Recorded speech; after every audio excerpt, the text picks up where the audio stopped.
Hello and welcome to Coffee with the Angels. I'm Katie Kiefer of AwakenTheInnerLight.com and CoffeeWithTheAngels.com. Today is April 2nd, 2018. And for those of you who don't know yet, Coffee with the Angels is an exercise where I sit down and I write. I tune in and ask what we're talking about today, what's going on. These messages always apply to me. It's either something I'm going through, recently went through, I'm curious about, I'm getting ready to go through. It always applies to me in some way. And today it's something I have recently worked on. And so our title today is Shame Fest 2018.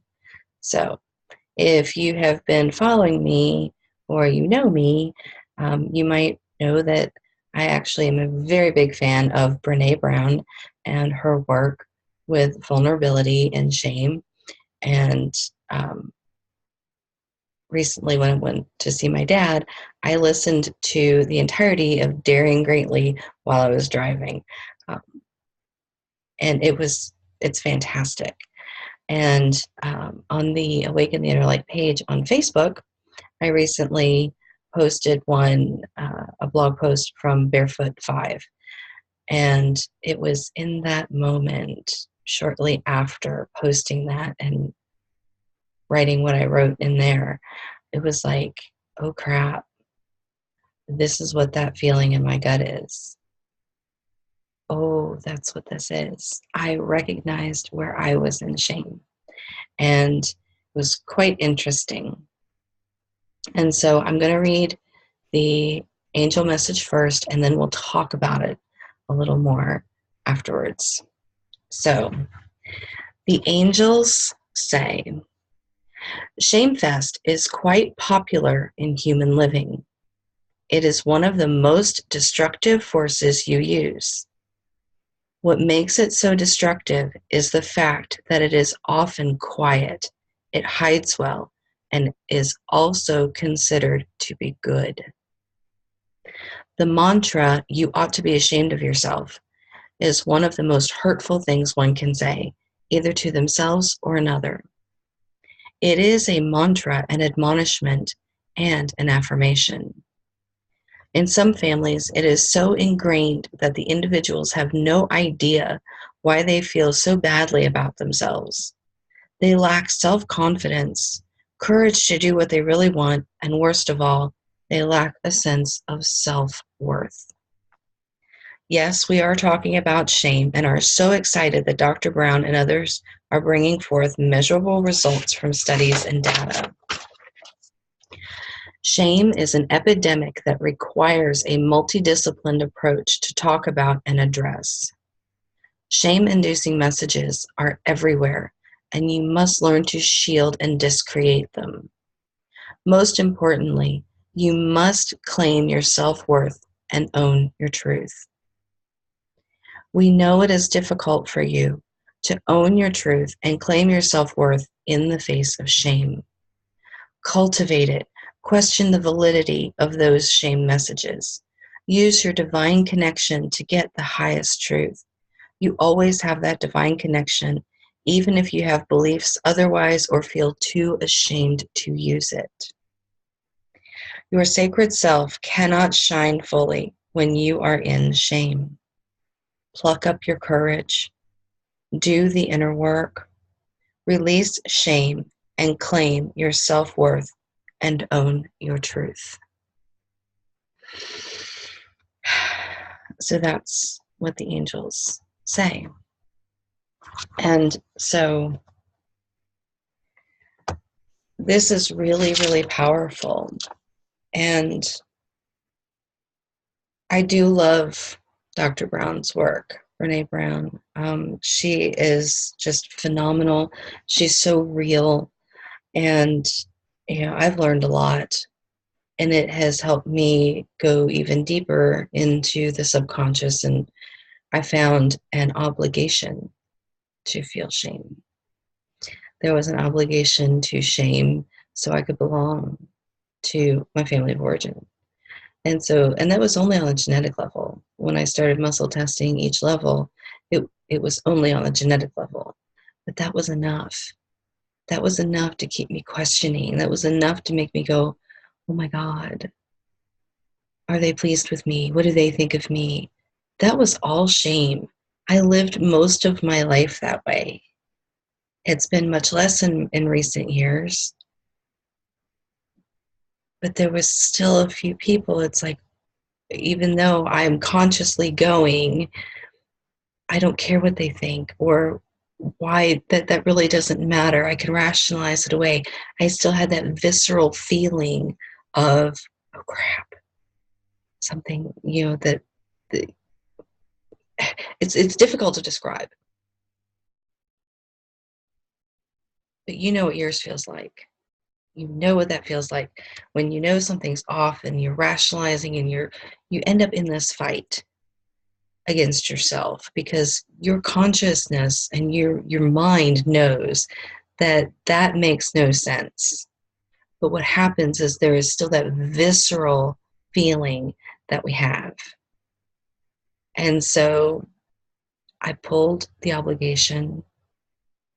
I released.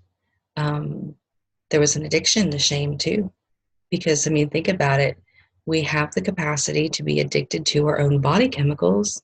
And what does that do? Well, shame can really feel like fear.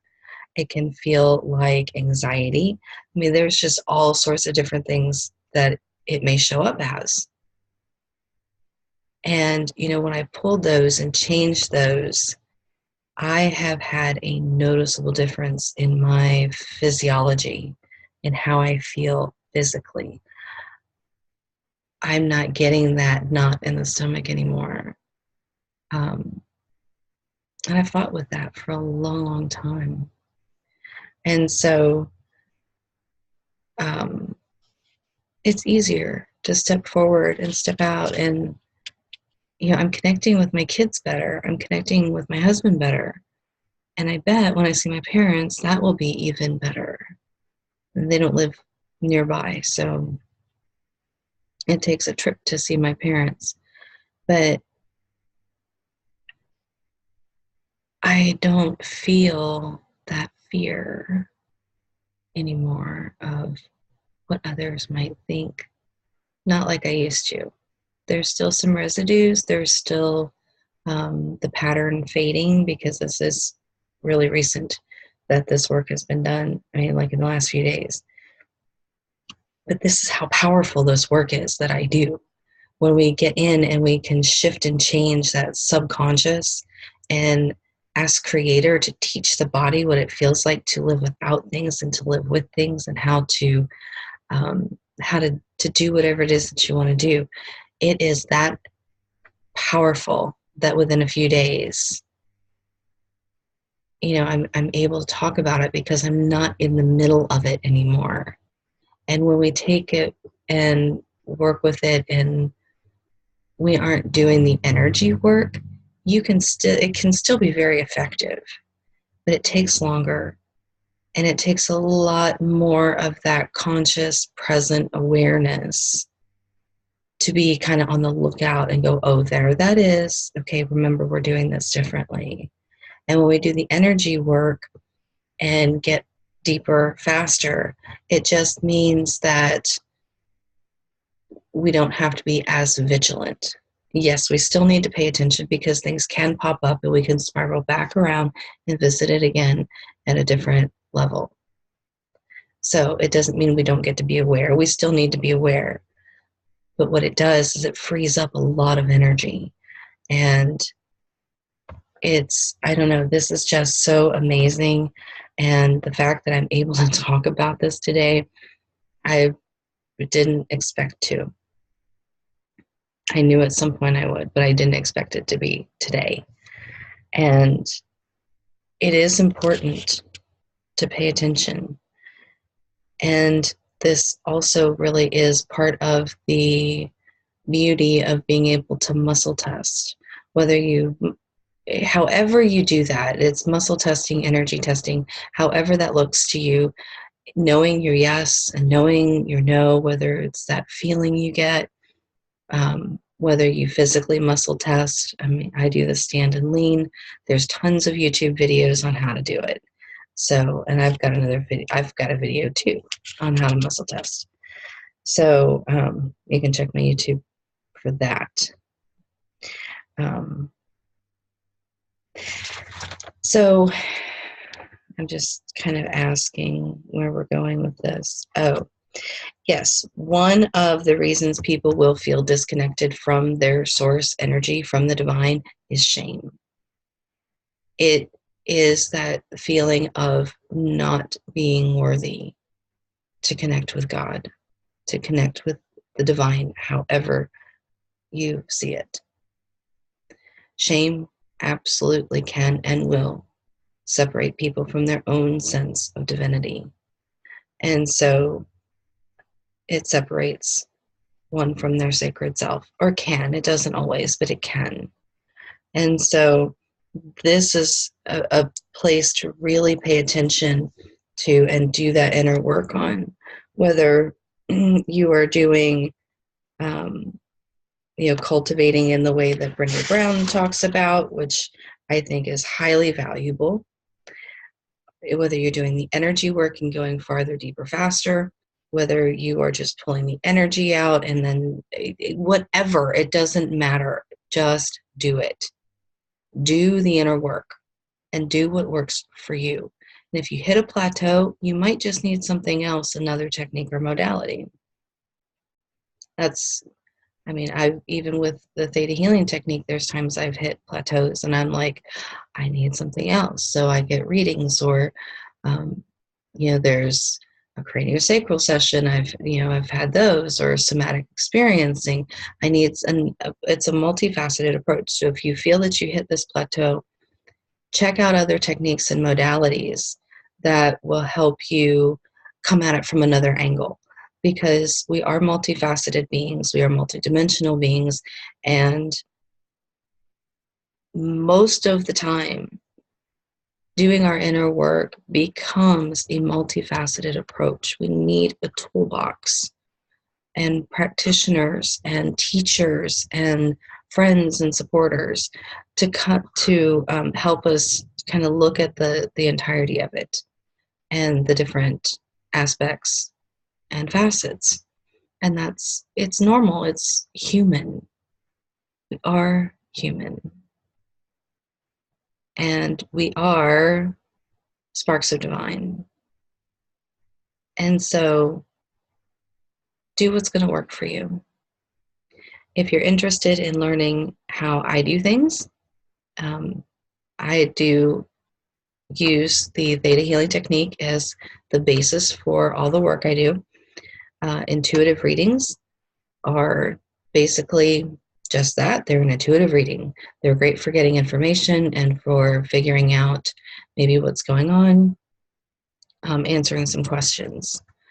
In readings, outcomes can change with just the slightest tiny change of anybody involved in the particular situation. So just know that.